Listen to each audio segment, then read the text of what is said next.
વ્રત ઉપવાસમાં એકદમ super tasty અને સુપર હેલ્ધી સુપર સોફ્ટ મીઠાઈ બનાવીશું. એના માટે 1 વાટકી સાબુદાણા લેશું, એને સારી રીતે ડ્રાય રોસ્ટ કરી લેશું, ઠંડા કરી લેશું અને પછી મિક્સર જારમાં એડ કરી બને ત્યાં સુધી એકદમ ફાઇન પાવડર તૈયાર કરીશું. હવે પાવડરને આપણે એક વાસણમાં કાઢી લેશું. કાજુ લેશું, એની સાથે નાળિયેરનો પણ પાવડર તૈયાર કરી લેશું. આ રીતનો પાવડર થઈ જાય ને એટલે સાબુદાણાના પાવડર સાથે મિક્સ કરીશું. 1 કપ જેટલી ખાંડનો પાવડર તૈયાર કરીશું. આ જે મિશ્રણ છે એને સારી રીતે મિક્સ કર્યા પછી એમાં 5 ચમચી જેટલું ઘી એડ કરી સરસ રીતે શેકી લેશું. તો પહેલેથી જ બધું શેકેલું હોવાથી અહીંયા આપણે ઓછું શેકવું પડશે. આ રીતે થઈ જાય ને પછી ગેસની ફ્લેમ બંધ કરી દઈશું.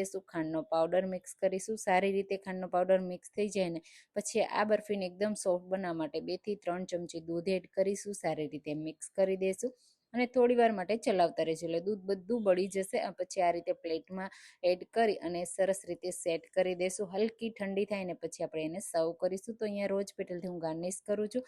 પછી ઠંડી કર્યા પછી કટ કરી અને સર્વ કરીશું. તો જરૂરથી વ્રત ઉપવાસમાં બનાવજો, ટ્રાય કરજો.